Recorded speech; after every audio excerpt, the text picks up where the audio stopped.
मैं doctor Ravikant, deputy सीवीओ Aliganj. मैं पशुपालक भाइयों को जो थनैला नाम की बीमारी होती है गाय भैंस भेड़ बकरी में, उसके बचाव संबंधी कुछ जानकारी देना चाहता हूँ।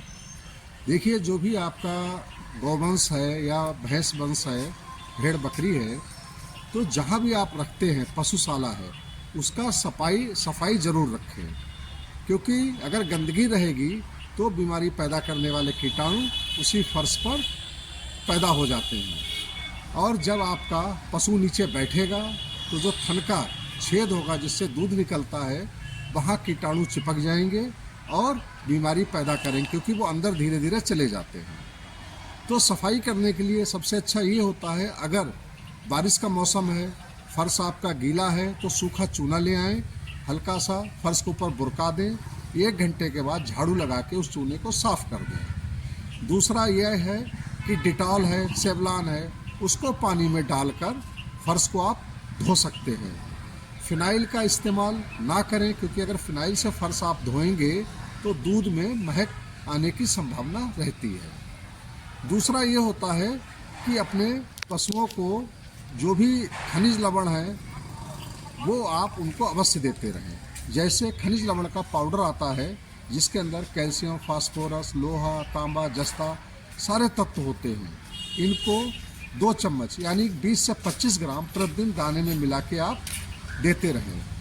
तीसरा ये है कि जब आप दूध निकालने जाएं तो एक साफ़ तौलिया लेके जाएं और पानी लेके जाएं। कभी भी अपने पशु के थनों को गर्म पानी से ना धोएं, हल्का गुनगुना पानी हो उससे धोएं, और उसके बाद जो साफ़ तौलिया है उससे थनों को साफ़ कर लें, दूध निकालें। दूध निकालने के लिए देखिए 2 तरीके हमारे किसान भाई इस्तेमाल करते हैं।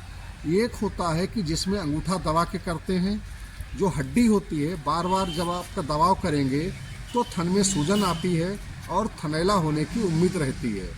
तो इस तरह से दूध कभी उंगली दबा के ना इस्तेमाल करें। जो दूसरा सबसे अच्छा तरीका होता है, उसमें अंगूठे को बाहर रखें और इस तरह से पूरे हाथ से दूध निकालें।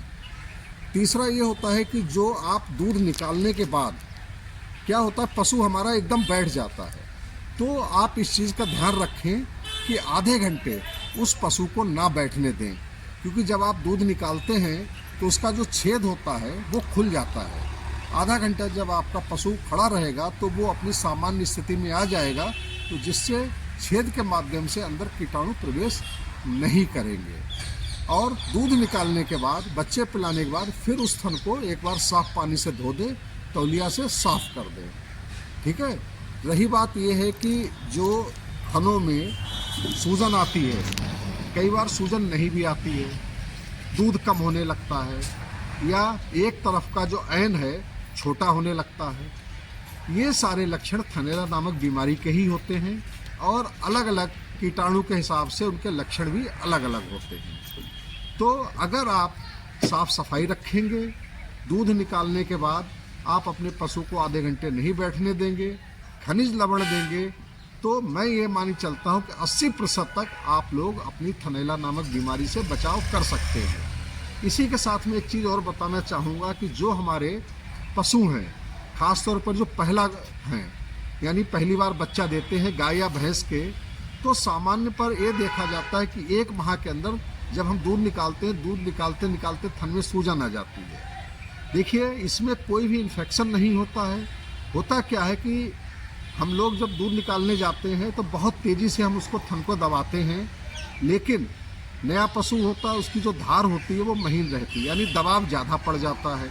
जब ज़्यादा दबाव पड़ने की वजह से उस थन में सूजन आ जाती है।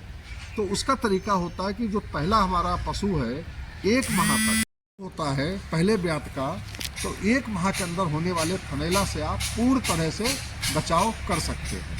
धन्यवाद।